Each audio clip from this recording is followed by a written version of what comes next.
Hello guys, అందరూ ఎలా ఉన్నారు? ఈరోజు ఒక ఇంపార్టెంట్ టాపిక్తో మేము ముందుకు వచ్చాను. ఏంటంటే ఇది ఒక సింపుల్ అండ్ క్యాజువల్గా ఉండే టాపికే. విషయం ఏంటంటే OLXలో చాలామంది వెహికల్ సేల్ కోసం అప్లోడ్ చేస్తూ ఉంటారు. OLXలో చాలామంది వాళ్ళ వెహికల్ అమ్ముడు పోవాలని ఆ OLX యాప్లో వెహికల్స్ పెడుతూ ఉంటారు. కానీ పెట్టి చాలా రోజులు అయినా కూడా మోర్ దెన్ డేస్ కూడా వాళ్ళ వెహికల్స్ సేల్ అవ్వవు. అలా సేల్ ఎందుకు అవ్వట్లేదో కొన్ని విషయాలు నేను మీకు చెప్తాను. మీకు నచ్చితే మీరు ఈ వీడియోని లైక్ షేర్ చేయండి. విషయం ఏంటంటే ఫస్ట్ ఆఫ్ ఆల్ మీరు వెహికల్ని OLXలో పెట్టేటప్పుడు దాని డీటెయిల్స్ పూర్తిగా పెట్టాలి. నెంబర్ 1, వెహికల్ డీటెయిల్స్ పూర్తిగా పెట్టాలి. ఏ ఇయరు, ఏ మోడలు, తర్వాత ఎంత రీడింగ్ తిరుగుంది, ఎన్ని ఓనరు, పెట్రోలా డీజిల్ అని. యాక్చువల్గా ఇవైతే మనకి నార్మల్గా OLXలో వెహికల్ని అప్లోడ్ చేసేటప్పుడు వస్తాయి.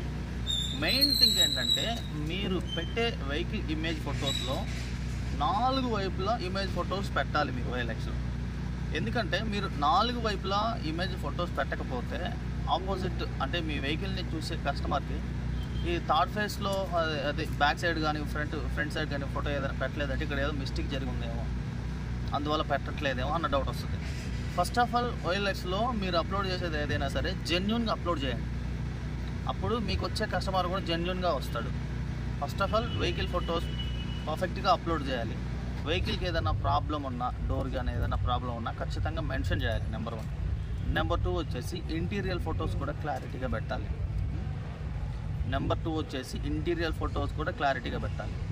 నెంబర్ 3 మీరు పెట్టే ఇమేజెస్లో ఏదో ఒక ఇమేజ్లో ఖచ్చితంగా మీ నెంబర్ అనేది ఉండాలి. ఎందుకంటే OLX యాప్ అందరి ఫోన్లో ఫ్రీ ట్రయల్ అవ్వదు. ఇప్పుడు ఎవరైనా OLX యాప్ కానీ తీసుకున్నట్టయితే 1 వీక్ ఆర్ 15 డేస్కి OLX బ్లాక్ అవుతుంది. వెహికల్స్ మాత్రం చూసుకోవచ్చు కానీ నచ్చిన వెహికల్కి రెస్పాండ్ అవ్వడం అయితే కుదరదు. సో అందుకోసం అనేది మీ నెంబర్ అయితే పర్టికులర్గా మీరు కామెంట్ బాక్స్లో కానీ లేదా ఏదో ఒక ఇమేజ్లో కానీ ఏదో ఒక టెక్స్ట్లో కానీ మీరు ఖచ్చితంగా మీ నెంబర్ పెట్టాలి. మీ నెంబర్ పెట్టి నెక్స్ట్ ఏం చేయాలంటే వెహికల్ ప్రైజ్, ఇయర్ ప్రైజ్ ఎంత ఉంటుందో అంతవరకే పెట్టాలి. ఎందుకంటే OLXలో కొన్ని వెహికల్స్ అంత బడ్జెట్, ఇప్పుడు సపోజ్ 2010 స్విఫ్ట్ ఉందనుకోండి, దాని మార్కెట్ వాల్యూ 1 to 1.5 lakh లోపు ఉంటుంది. ఈ 1.5 lakh బడ్జెట్లో పెడితేనే కస్టమర్ మీ దగ్గరికి అప్రోచ్ అవుతారు. మీరు పెట్టిన ఆ వెహికల్ డీటెయిల్స్ వస్తారు. మీరు 2 lakhs 210 మీ ఉద్దేశం ఏంటంటే కస్టమర్ వస్తే అప్పుడు తగ్గిద్దాంలే, లేదా ఎక్కువ బడ్జెట్ పెడితే ఎక్కువ సేల్, అలా పోదు ఎప్పటికీ. ఎందుకంటే వెహికల్ కొనుక్కునే వాళ్ళు, OLXలో కొనుక్కునే వాళ్ళు చాలా విధాలుగా అబ్జర్వ్ చేస్తారు. వెహికల్ కాస్ట్ కూడా మార్కెట్ రేట్ కన్నా ఇంకో రూపాయి కొంచెం తక్కువ పెడితేనే మీ వెహికల్ తొందరగా వెళ్తుంది.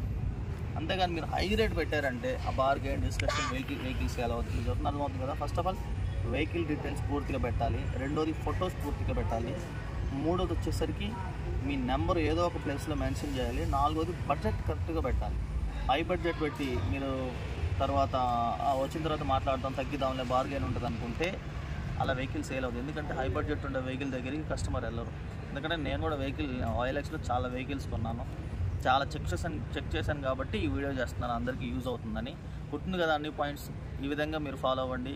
మీరు వెహికల్ అమ్ముకోవాలంటే OLXలో డీటెయిల్స్ పెట్టండి. తప్పనిసరిగా మీరు డేటా డీటెయిల్గా తీసుకొని మీరు వెహికల్ అమ్ముకోవచ్చు. నెక్స్ట్ వీడియో వచ్చేసి కంటిన్యూ ఫైనాన్స్లో వెహికల్స్ తీసుకోవచ్చా, తీసుకోకూడదా, తీసుకుంటే ఎలా తీసుకోవాలి, ఇస్తే ఎలా ఇవ్వాలని నెక్స్ట్ వీడియో చేస్తాను.